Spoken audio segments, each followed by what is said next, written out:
কিয়ামতের দিনে সবাইকে যখন সবাই যখন জান্নাত তালাশ করবে, ঠিক সেই সময় কেবল এক শ্রেণীর সুন্নি মানুষের নিকট জান্নাত নিজে এসে ধরা দিবে। ইসলামের আলোকে বিস্তারিত জানতে চাই, কোথেকে এসব পান আপনার আল্লাহ জানে। জান্নাত নিজে এসে ধরা দিবে, জান্নাতের ঠেকা পড়ছে। জান্নাতটা তো মায়ের হাতের মোয়া, হ্যাঁ, মামুর ভাইয়ের আবদার, যেটা নিজে এসে ধরা দিবে। যেখানে নবীজি আল্লাহর কাছে দোয়া করতেন, আল্লাহুম্মা ইন্নী আসআলুকাল জান্নাহ, আল্লাহ আপনার কাছে আমি জান্নাত চাই, ওয়া মা কাররাবা ইলাইহা মিন কাউলিন ওয়া আমাল, এবং সে আমলের তৌফিক চাই যে আমল করলে জান্নাতের কাছে যেতে পারবো, যে আমলটা জান্নাতের কাছে নিয়ে যাবে। এটা দোয়া করছেন কে?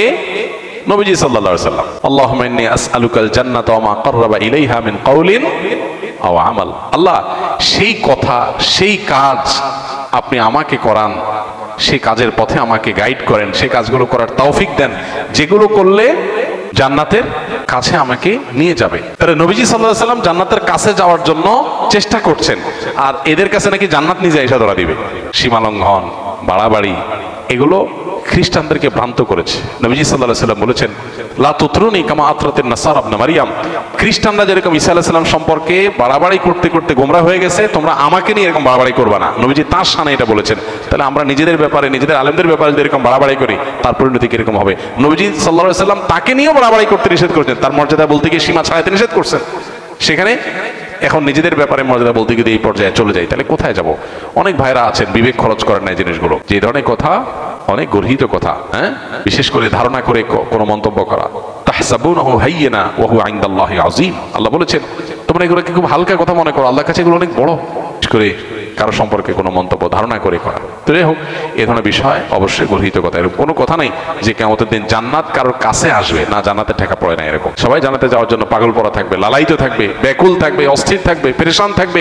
নবী রাসূলগণ আল্লাহ রাব্বুল আলামিনের কাছে কিয়ামতের দিন অনেকেই সন্ত্রস্ত থাকবে, পেরেশান থাকবে। বিভিন্ন হাদিস দ্বারা সেটা বোঝা যায়। তাদের হালত যখন এরকম হবে, সেখানে আপনার বিশেষ কোনো এই যুগের কোনো মানুষ তিনি তার কাছে জান্নাত বা তাদের কাছে জান্নাত আগে আয়েশা ধরা দিবে, এটা খুবই জঘন্য কথা এবং ভুল কথা। প্রকৃত আহলুস সুন্নাহ ওয়াল জামাতের অনুসারী কারা জানিয়ে ধন্য করবেন। আহলুস সুন্নাহ ওয়াল জামাত এর মানুষদের মৌলিক এবং মোটা দাগে পরিচয় হলো, আহলুস সুন্নাহ মানে হলো যারা নবী সাল্লাল্লাহু আলাইহি সাল্লামের সুন্নাহকে বিশ্বাস করে, মোটা দাগে সুন্নাতে রাসূলের আলোকে যারা চলে। শুধু কোরআন নয়, কোরআনের পাশাপাশি সুন্নাতে রাসূলকেও তারা জীবন বিধান হিসাবে গ্রহণ করে এবং সেটাকে অনুসরণ করে চলে।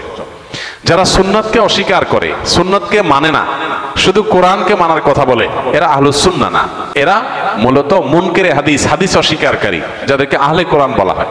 এটা একটা ভ্রান্ত ফিরকা এবং কোন কোন ক্ষেত্রে এই যে সুন্নাতের প্রতি অবজ্ঞা, সুন্নতকে বর্জন করা, এটা আমাদের সমাজে দিন দিন এত বেশি বেড়ে চলেছে যে এইটা আমাদের অনেককে আধুনিক ইসলাম চর্চার নাম দিয়ে ভয়ঙ্কর একটা জায়গায় নিয়ে যাচ্ছে। এটা সুস্পষ্টভাবে ঈমান থেকে খারিজ করে দেয় মানুষকে। যদি কেউ সুন্নতে রাসূলকে এর প্রামাণ্যতাকে অস্বীকার করে, সে মুসলমানই খুব ভয়াবহ একটা ব্যাপার। আর আহলুস সুন্নাহ হলো যারা কোরআনের পাশাপাশি সুন্নতে রাসূলকে জীবন বিধান হিসেবে গ্রহণ করে। আর ওয়াল জামাআ মানে হলো জামাআতুস সাহাবা, সাহাবীদের জামাত বা সাহাবা ইকরামের প্রতি যাদের শ্রদ্ধা আছে, ভালোবাসা আছে, তাদের প্রতি স্বীকৃতি আছে, অনুসরণ করে সাহাবা ইকরামকে, এরা হলো আহলুস সুন্নাহ ওয়াল জামাআ। অর্থাৎ একদিকে রাসূল আকরাম সাল্লাল্লাহু আলাইহি ওয়াসাল্লাম সুন্নাহকে তারা মানে, আর অপরদিকে সাহাবা ইকরামের ব্যাখ্যা বিশ্লেষণ, মোটা দাগে সাহাবা ইকরামকে অনুকরণীয় মনে করে।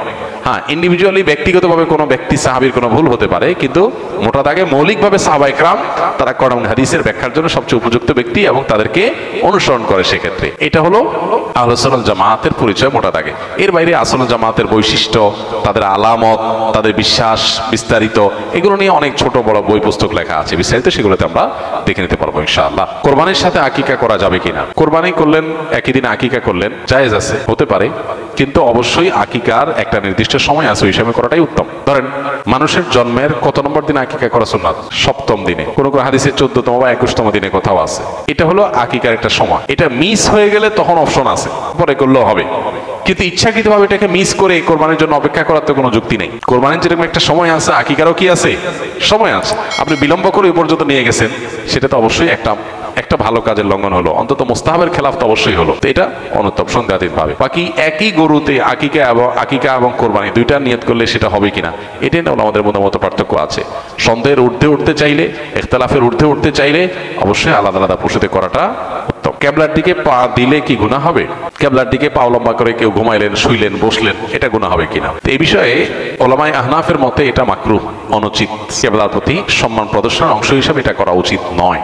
কারণ নবী করিম সাল্লাল্লাহু আলাইহি সাল্লাম কিবলার দিকে ফিরে পেশাব পায়খানা করতে নিষেধ করেছেন, পরিষ্কার হাদিস রয়েছে। এটা কেন নিষেধ করেছেন? নিশ্চয়ই কিবলার প্রতি সম্মান প্রদর্শনের খাতিরে। সো পাও লম্বা করে কিবলার দিকে যদি আমরা বসি, তাহলে কিবলার দিকের বা কাবার প্রতি বাহ্যিক দৃষ্টিকোণ থেকে অসম্মান হয়। আমাদের সমাজে কারোর দিকে পাও লম্বা করে বসলে এটা তার প্রতি অসম্মান এবং অবজ্ঞা প্রদর্শন হিসেবে বিবেচনা করা হয়। মোটা দাগে যেহেতু কাবার প্রতি সম্মান প্রদর্শন করা বিষয়টা প্রমাণিত, বিধায় কাবার দিকে ইচ্ছাকৃত কোনো কারণ ছাড়া পাও দিয়ে বা লম্বা করে বসাটাও অনুচিত এবং আদবের খেলাফ।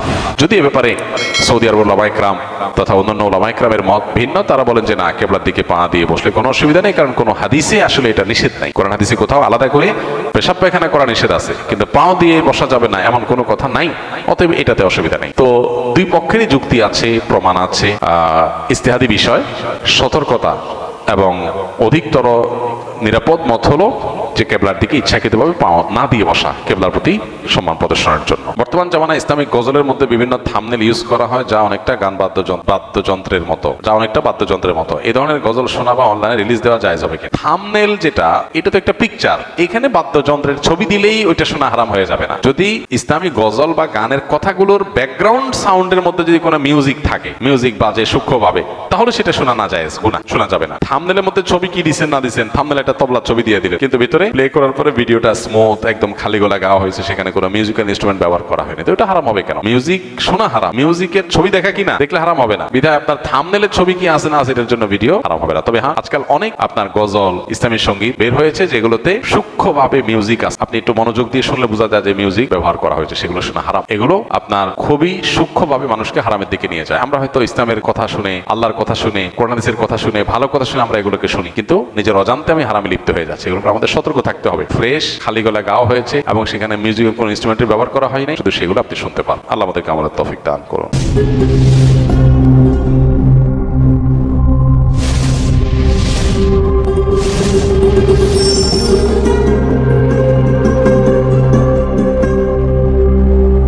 কুরবানির আগেই কুরবানি শেষ হয়ে যায়। কুরবানির আগে কুরবানি কেমনে শেষ হয় প্রিয় ভাইরা?